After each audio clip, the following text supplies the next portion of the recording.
তোমার এই বিদায় আমাদেরকে স্মরণ করিয়ে দেয়, যদি তুমি বাঁচতে চাও তাহলে দেশ ছেড়ে তাড়াতাড়ি পালাও। আজ বাংলাদেশ এক নতুন কিছু দেখেছে। আয়োজন করে আদর যত্ন করে একজন মানুষকে হোটেলের মধ্যে নিয়ে তারপর ভাত খাওয়ানো হয়। সেই লোকটি জানতো না তার জীবনে এইটাই শেষ খাবার। খাবার শেষ হতে দেরি, তার উপরে ঝাঁপিয়ে পড়তে তাদের দেরি হয়নি। নির্মম ভাবে দুনিয়া থেকে বিদায় করে দেওয়া হয় সেই ছেলেটিকে। ওরা এই দুনিয়ার মধ্যে বেঁচে থেকে কি লাভ? সাজানো গুছানো সংসারের মধ্যে হঠাৎ করে তিনি তার মা বাবাকে হারান। তার শেষ একমাত্র ভরসা তার বড় ভাই, সে ওই দুনিয়া থেকে বিদায় নেয়। এরপর তাকে দেখভাল করার মতো যখন আর কেউ ছিল না, রাস্তার মধ্যে পাগলের মতো ছটফট করতে করতে ঘুরে বেড়ায়। মানুষ তাকে 2-4 টাকা দিত, সেটাই নিত। মানুষ তাকে খাবার দিত, সেটা খেয়ে বেঁচে ছিল। সবারই ধারণা এক পর্যায়ে ক্ষুধার জ্বালা না মিটাতে পেরে ঢাকা বিশ্ববিদ্যালয়ের হলের মধ্যে ঢুকে যায় খাবার খোঁজার জন্য। ওইখানকার শিক্ষার্থীরা তাকে চোর সন্দেহ করে তারপর তার উপরে ঝাঁপিয়ে পড়ে। এরপর ওই লোকটি বারবার বলছিল, আমাকে একটু খাবার দেন, আমি অনেক ক্ষুধার্ত। খাবার তাকে ঠিকই দেওয়া হইলো এবং সেটা খুব আয়োজন করে। চারপাশ থেকে ক্যামেরা ধরা হচ্ছিল। যেহেতু মানসিক ভারসাম্যহীন একজন মানুষ, সেহেতু বুঝতে পারেনি এটাই তার জীবনের শেষ খাবার হতে যাচ্ছে। একবার চিন্তাও করতে পারেনি সেই সকল মানুষগুলো তার উপরে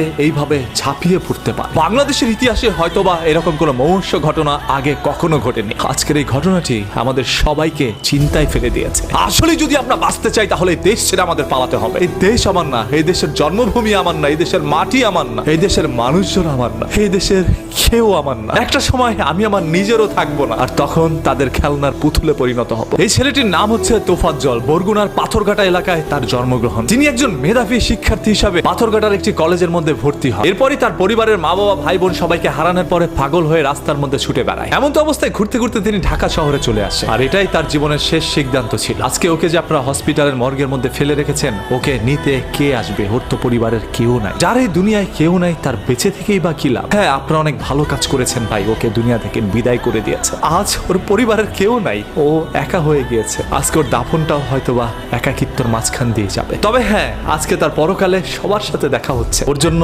আপনি আমরা তো ওকে কিছু করতে পারি নাই, অন্ততপক্ষে সবাই দোয়া করি মহান আল্লাহ তাআলা ওকে যেন জান্নাতুল ফেরদৌস দান করেন। ধরেই নিলাম এই তোফাজ্জল একজন বড় অপরাধী, তবে ওর উপরে আপনারা যে অন্যায় অপরাধ করেছেন সেটা তার চাইতেও বেশি বড় অপরাধ। একজন অপরাধীর বিচার করার জন্য যদি আপনি তার চাইতে বড় অপরাধ করে থাকেন, তাহলে আপনার বিচার করবে কে? আজকে দেশের আইন কোথায়? একজন সাঈদের বুকে গুলি চালানোর কারণে বাংলাদেশের সকল মানুষ একত্রে হয়ে বাংলাদেশ স্বাধীন করেছে। আজকে চোর সন্দেহে যে সকল মানুষগুলোর প্রাণহানি হচ্ছে, এদের জন্য এক সময় বাংলাদেশের জনগণ মাঠে নামতে পারে। আর বাংলাদেশের পরিস্থিতি খারাপ করার জন্য উপরের কোনো কুচক্র মহল কি কাজ করছে কিনা, সেটাও একটু খুঁটিয়ে দেখতে হবে। আজকে বাংলাদেশে যেখানে এই ধরনের দুর্ঘটনাগুলো হচ্ছে, সেটার পিছনের ছোট্ট ঘটনাগুলো রটানোর জন্য হয়তোবা কোনো একটি চক্র চক্রান্ত করছে। আমরা সাধারণ জনগণ সব সময় তাদের দাবার গুটি ছিলাম, আজও তার ব্যতিক্রম নয়। তবে জীবন দিয়ে যেন কারো ভাত খেতে না হয়। আপনি যদি একজন বাংলাদেশের সন্তান হয়ে প্রতিবাদ করতে পারেন, তাহলে মনে রাখবেন বাংলাদেশের সন্তান আমি নিজে। প্রতিবাদ আমরাও করতে জানি। যেখানেই হবে অন্যায়, সেখানে অন্যায়ের বিরুদ্ধে অবশ্যই প্রতিরোধ গড়ে তুলব। Because we are protesters, so save green, save Bangladesh,